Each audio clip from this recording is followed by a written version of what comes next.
November 26, 2024, Capricorn, this is for you. Kung ikaw ay Capricorn, para to sa'yo. At ito ay general reading, guys. Depende sa inyo situation. Okay?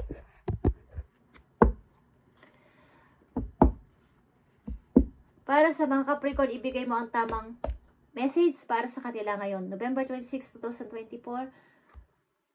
Para sa kanilang reading today.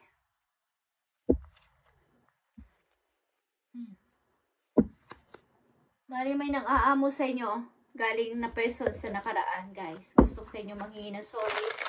Ilan sa inyo Capricorn, at ilan sa inyo sa daydreaming. Ilan sa inyo, guys, ay may mga plano para tumaas pa ang inyong pera. Ang ipon ninyo. Pagdating nyo sa future nyo, okay? Para sa inyong future, nag-iisip-isip kayo, paano pa ba tataas itong aking money? At I feel, bigyan nyo ng attention ng inyong pag-iisip ng kung anong bagay. Maaaring ilan sa inyo makakaisip na mag-invest, something invest. Yeah.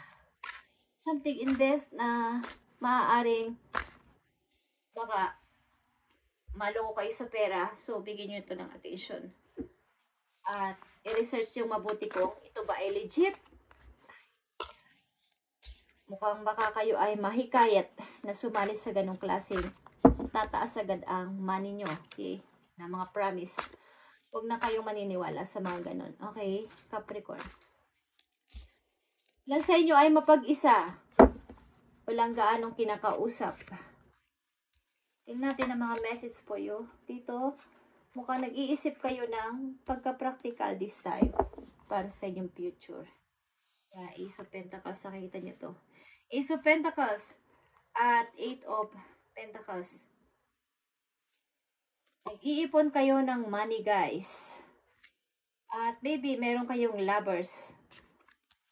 Meron kayong loved ones.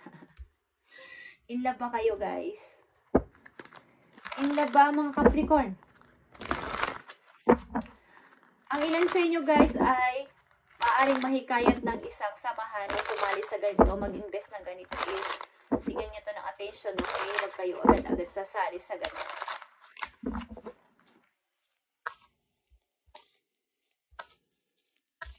Message para sa inyo, Capricorn. Bigyan mo ang tamang message sa kanila para magkaroon sila ng guide sa kanilang gagawin. Sa kasalukuyan, papunta sa future nila.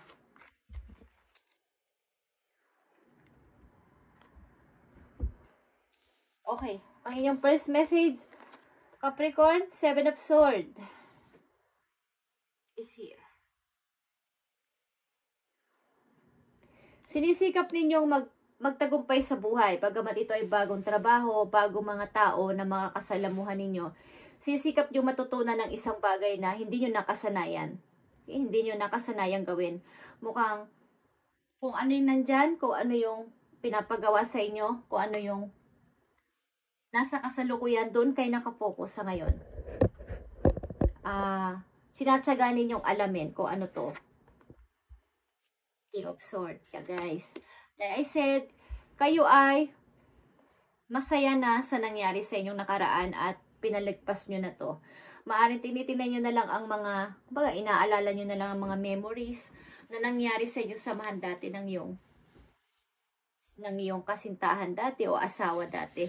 At kung sino at ano yung nandyan is, ginagawa nyo ng magandang, kung sino yung kasama nyo sa ngayon, dyan kayo nakapokus.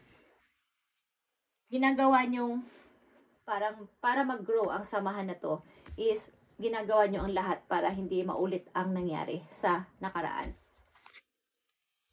Page of Wands. Ang ilan sa inyo ay may mga ginagawang iba't iba bukod sa main na trabaho. Meron pa kayong part-time. Ang ilan sa inyo nagtatrabaho pa para mas lumago pa sa pera. Nine of Cups. At masaya kayo dito sa ginagawa nyo to. Maring kayo ay ginagawa nyo to para rin sa sarili ninyo. Maring ginagawa nyo rin busy ang sarili ninyo sa araw-araw para wala nang Baga wala nang pumasok pa na masasamang alaala sa inyong isip. Okay, ginagawa niyong busy. Busy-busy yan ang inyong sarili. Andito ang Five of Pentacles. Meron ditong nahihirapan sa money. Meron ditong nahihirapan sa money. Maaaring nakaraan ninyong taon o mga taon is nagkaroon kayo ng hirap o paghihirap sa money kasama ang iyong mga anak. But this time, meron ka ng, hindi ko alam kung meron kayong bagong family na at itong pamilya na to ay nagpag-grow palalo sa iyo at nagpag-grow pa sa inyong. Pag ito na yung hinahanap mong bagong family na masasabi. Okay, Capricorn, bagong family na parang nag-survive sa iyo o nakasurvive ka dito sa bago mong pamilya na to.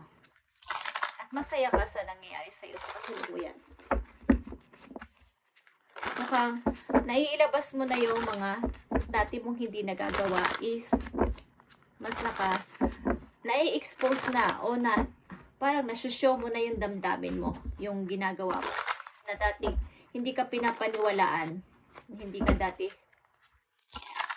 pagka sinasabi nila na wala ka namang kayang gawin, Capricorn, but this time is nakatawa ka sa yung ginagawa araw-araw, naka-smile ka sapagkat ito yung gusto mo. Maring ilan sa inyo ay bago nakamit ang pangarap na to is kung ano-anong trabaho ang ginawa sa buhay. Ilan sa inyo is working student, okay, o nag-working student para matapos ang inyong career, ang inyong pag-aaral. Tingnan natin ang message for Capricorn. Mukhang habang kayo ay nag-aaral, kayo ay nagtatrabaho. Ilan sa inyo dati or sa kasalukuyan. Tingnan natin, message for Capricorn.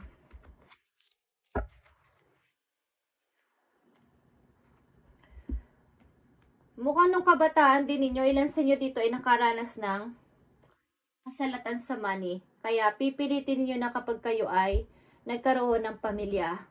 Sa kasalukuyan o hindi pa kayo nagkakapamilya is yung masaya at yung parang hindi magkakaroon ng kagutuman, hindi magkakaroon ng pangungutang. Okay, maaaring gusto niyo yung masayang family na may masagana. Hindi mahihirapan ang mga anak ninyo. Okay guys. Eight of Swords in reverse. Meron sa inyo ditong nag-rescue na isang taong nagmahal sa inyo ng lubos. Pinamulat sa inyo na kaya mo, Capricorn, kaya mong gumawa ng aksyon, kaya mong ipakita kung ano yung talent mo. May naniwala sa yung isang tao dito na minahal mo sa kasalukuyan. Kaya madali kang nakapag-moving o nakapag-forward sa buhay is may naniwalang isang tao sa iyo na may halaga ka, Capricorn. Dalawa dito ang Nine of Cups mo at ito ay masaya-masaya ka dito. Fulfilled yung damdamin mo dito na nakamit mo o nakakamit mo ng yung pangarap sa kasalukuyan. At masaya yung puso mo sa nangyaring ito. Maaaring ilan din sa inyo ay nagtapos sa pag-aaral at ang ilan sa inyo ay may napagtapos na anak sa pag-aaral. Okay? At masayang-masaya ka dito. Five of Pentacles again is here. Ayaw mo na tong maranasan, kaya ang ilan sa inyo ay tumutulong sa mga taong nakikita ninyo sa labas o sa mga taong nahihirapan sa buhay. Maaaring tumutulong kayo kapag nakakakita kayo ng mga nahihirapan o nahihirapan sa money. Capricorn, message pa para sa inyo. November 26, 2024.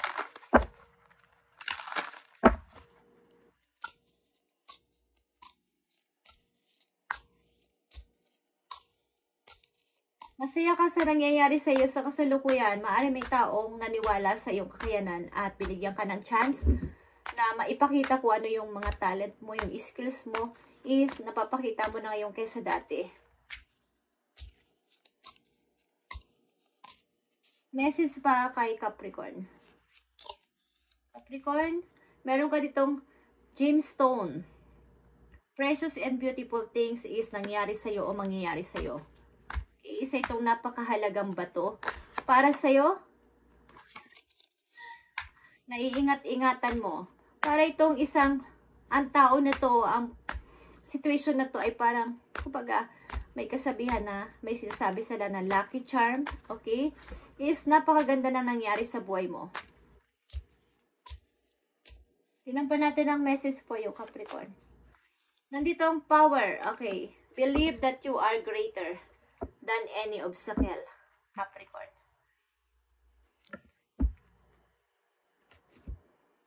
Maaaring dapat mo lang paniwalaan na ikaw ay may kakayanan talaga at maniwala ka sa sarili mo, wag sa ibang tao. Yung mga tao nagpabagsak sa'yo, okay? Is, wag mo silang pansinin.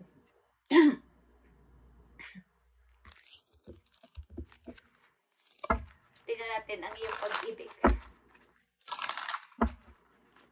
Mukhang masaya kayo sa nangyayari sa buhay niyo sa ngayon sapagkat natupad nyo na o natutupad nyo na ng pakunti-kunti ang inyong pangarap.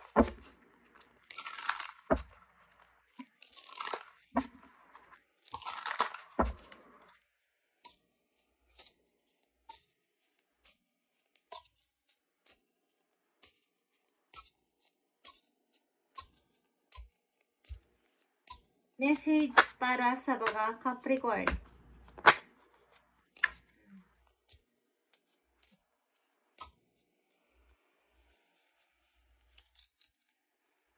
Take a leap of faith, Capricorn. Only when you're willing to step out of your comfort zone will you reap great rewards. Okay.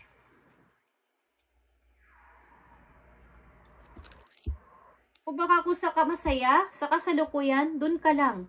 At ipagpatuloy mo kung ano yung kung saan ka napapabuti yung iyong comfort zone. Okay? Kung saan ka masaya.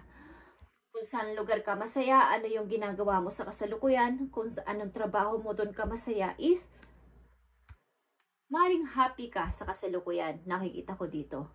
Happy ang mga Capricorn na nandito at baga may tao sa inyo dito naniwala sa inyong dapat na kakayanan pa dati is walang nagtiwala sa inyo na mga tao o naging karelasyon mo.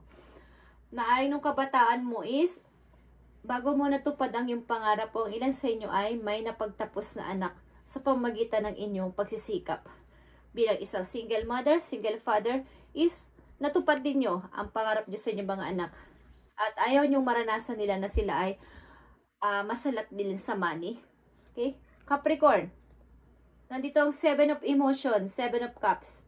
Your angels are asking you, make an important decision that you've been putting off. It's likely you know which choice you should make, but so don't upset someone else. Ask heaven for guidance and then make the choice that's celebrate with your truly are. Okay. Kung kayo sa kasalukuyan ninyo Capricorn na nandito ay naguguluhan sa pagdidesisyonan is mag-ask ka ng help sa inyong mga guidance, lalo na kay Lord, kay Universe at sa mga guardian angels nyo dun sa heaven. Natulungan kayong mag-decide sa inyong pagdidesisyonan. Kung sa kasalukuyan ay meron kayong pagdadoubt, maaring ito ay tao, bagong person at lumang person. So, itanong nyo at humingi kayo ng sign sa heaven kung ano ang dapat ninyong gawin. Baka magkamali kayo ng pipiliin. Again. Okay? Tingnan pa natin ang isang message dito for Capricorn. Bigyan mo sila ng tamang mensahe sa kailang kasalukuyan papunta sa future sa mga Capricorn na nandito na gusto mong bigyan ng mensahe. Thank you. Nandito ang death, okay? Or kailangan mo munang, kumbaga kailangan mong mawala para sa bago mong pasimula. Kailangan mong tanggalin yung mga negative na nangyari sa buhay mo. Yung mga past na masasama na nangyari sa buhay mo para mag-start ng bago para sa iyong sarili. Okay, Capricorn? Meron kang dapat na iwanan o iwasan na. Maaaring mga unhealthy relationship, unhealthy habit, na kailangan mo nang putulin para dito sa tuloy-tuloy mong moving o pag-i-start ng bago. Kailangan mong magtiwala na tuloy-tuloy itong pagiging isa mong pagkamasayang tao.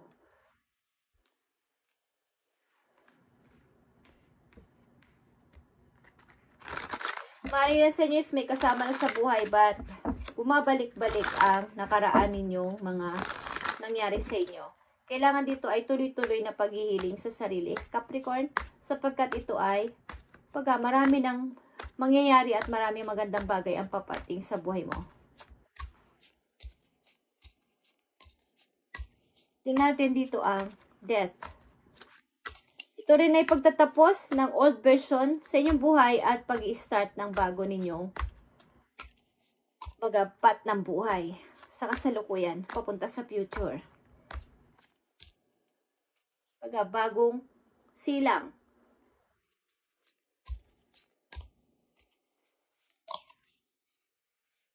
Two of Wands, guys. Maaaring nagdadalang isip ka, but ito ay happiness mo. Happiness mo to. Nandito ang lumalabas ang sun. Ang ilan sa inyo ay nagbabalak na mag-start na ng bago sa bagong person. But, paano? Di ko alam kung kayo ay naka-dealing pa o naka-marriage pa dun sa old ninyong tao. But, kaya nito ang take a leap of faith. Kung sa ka masaya at dun ka komportable is, yun ang piliin mo. Okay? Just saying, yun ang nakikita ko. Kung pareho kayo ng gusto ng tao na to, pareho niyong gusto isa't isa, maaaring pareho kayo nasa same na place. Hindi ko sabihin kung nasa ibang bansa kayo, nasa ibang bansa din ang person na to. Okay, guys. Mukhang ito ay bagong person. O nahirapan kayo mag-decide. So, magtanong kayo sa inyong guides. Capricorn. Okay. Capricorn, thank you and God bless sa inyo lahat, guys. At tinatalaw kayo ng aking pusa. Thank you and God bless, Capricorn. At pagpalain kayo ni Lord sa inyong mga gagawin at gagawin pa lang. Thank you and God bless.